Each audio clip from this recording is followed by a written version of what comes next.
What is up, everybody? Welcome. My name is Josh. I am the Dynasty buff, and welcome to the channel dedicated to the mastery of Dynasty Fantasy Football. And today is the first day of a new segment that we'll be doing called Transaction Tuesday, where every Tuesday I'll be jumping on the channel and give you guys one transaction you can make right now to make your Dynasty team better. So let's kick it off.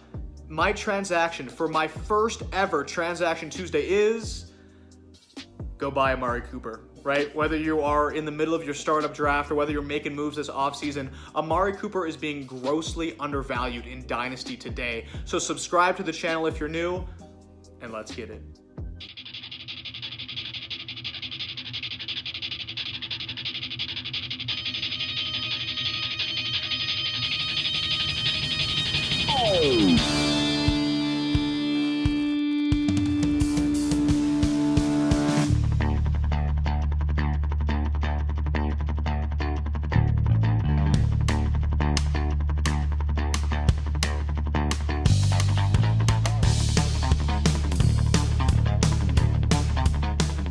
I feel like I first need to remind everybody that Amari Cooper is an absolute baller in the NFL. In my opinion, he is a top 5 wide receiver talent today in the NFL. And for those who aren't old enough to remember, Amari Cooper coming into the NFL was an analytical wet dream. The man had everything you want to see out of a wide receiver prospect. With Amari Cooper, all the physical attributes are there, right? He has the prototypical size, coming in at 6'1", 211 pounds. He scored in the 87th percentile with 10-inch hands. The man has the size that you were looking for your wide receiver one. He ran in the 88th percentile in the 40-yard dash, scored in the 92nd percentile in speed score, and the 97th percentile in agility score. Coming out of college, there was no doubt of his physical ability and what he could do on the field. Again, if people are forgetting, Amari Cooper coming into the NFL was one of the greatest prospects we really have ever seen. He checks literally every analytical box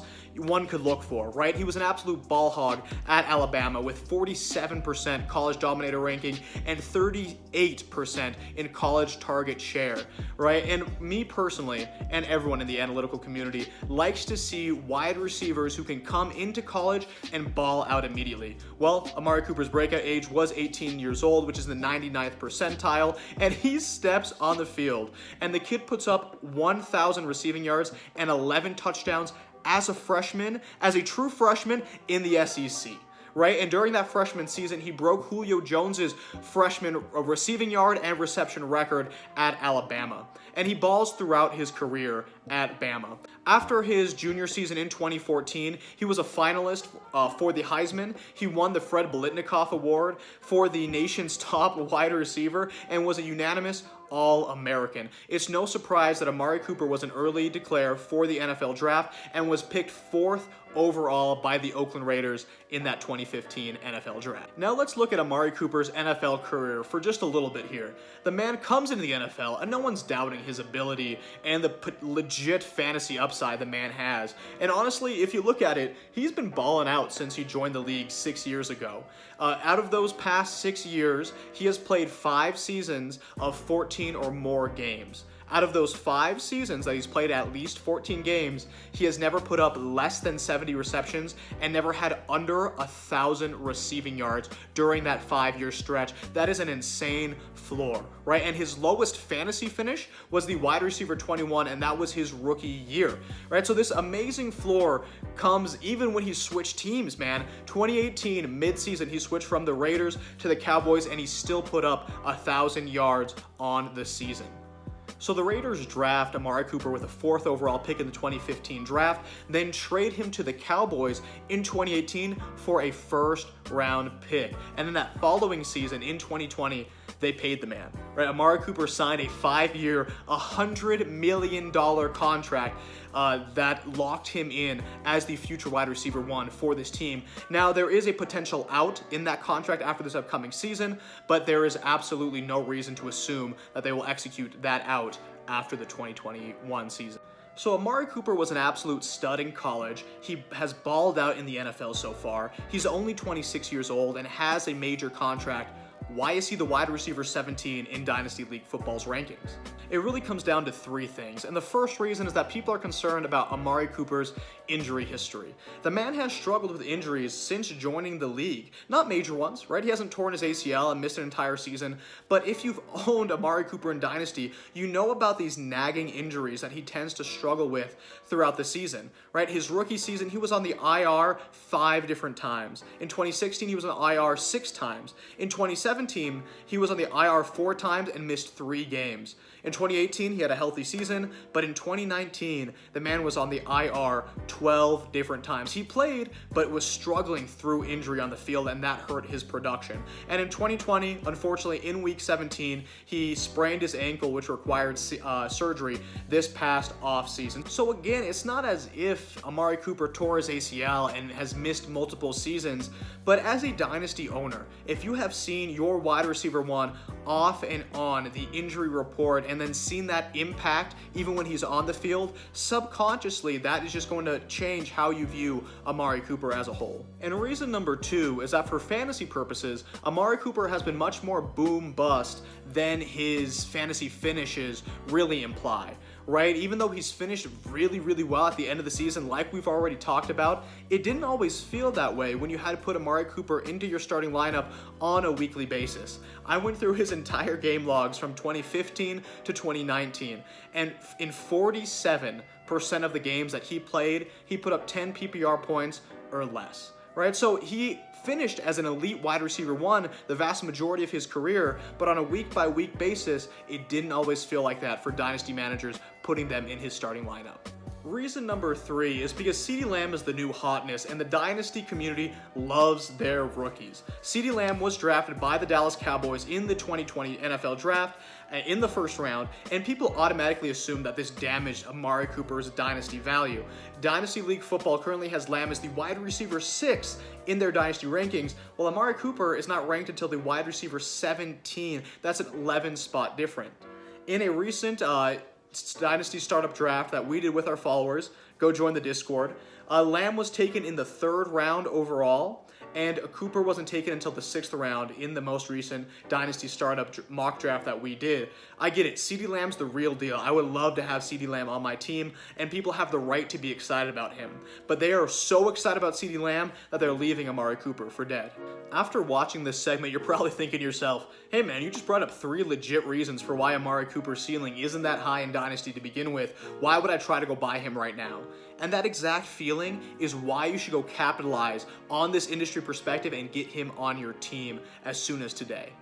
One of the reasons I like Dynasty the most is because it gives us an opportunity to take a step back, look at a player's career at a whole, and then make transactions from that. So let's do that with Amari Cooper, man. He joins the league with sky-high expectations, comes into the NFL, and has inconsistent quarterback play with the Raiders, and shares the field with Michael Crabtree, who you're forgetting was a legit fantasy wide receiver as well during that period. And he still produced at that time, right? He was still putting up 1,000-yard seasons. Yes, his fantasy outputs on a weekly basis were boom bust, but of course they were. Look at the situation he was in.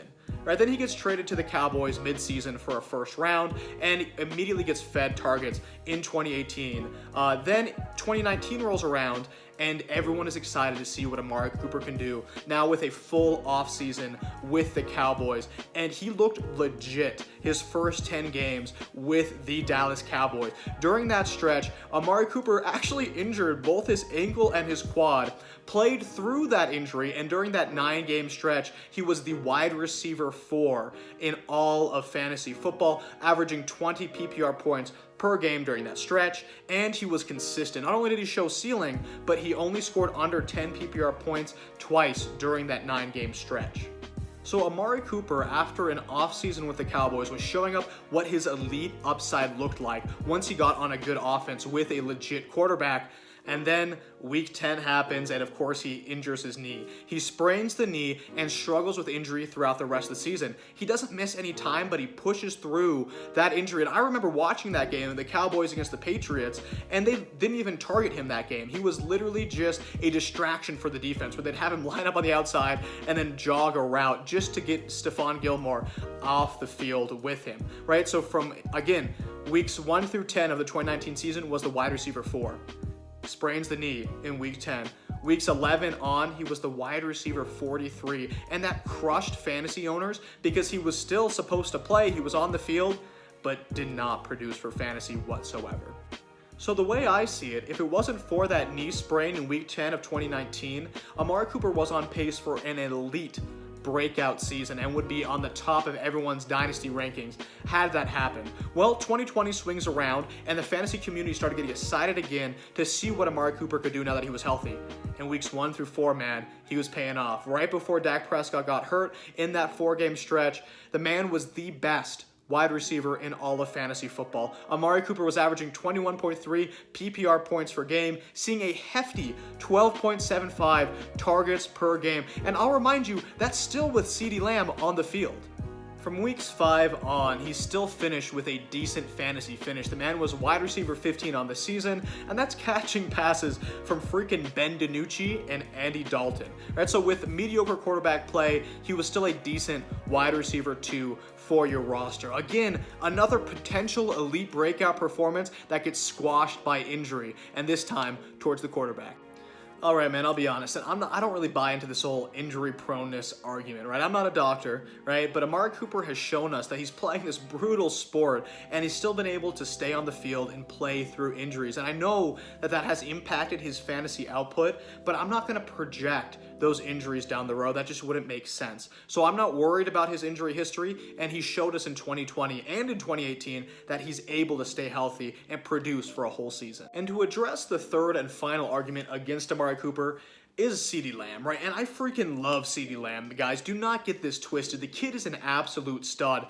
But I don't understand the aggressive difference in rankings between the two right now. It doesn't make sense to me. There's no reason why they can't both produce on the field, right? In 2020, CeeDee Lamb played out of the slot in 87% of his snaps, so they're both going to be on the field, right? And over the past 2 seasons, the Cowboys have been 10th and 2nd in the NFL in pass attempts, respectively. Plus, their offensive coordinator, Kellen Moore's passing scheme is so elite that there's not any reason why they can't both be wide receiver 1s when they're on the field. So even if Lamb has a huge breakout season in 2021, that defense is so bad, and as with Dak Prescott under center, there's plenty of volume and plenty of production for both of them to ball out in this offense. And the next big argument for the difference in ranking between the two is the age argument, right? But guys, let's not get carried away with this. Remember that we are only looking to win over the next 3 years. You don't know what your league's gonna look like. You don't know what the NFL is gonna look like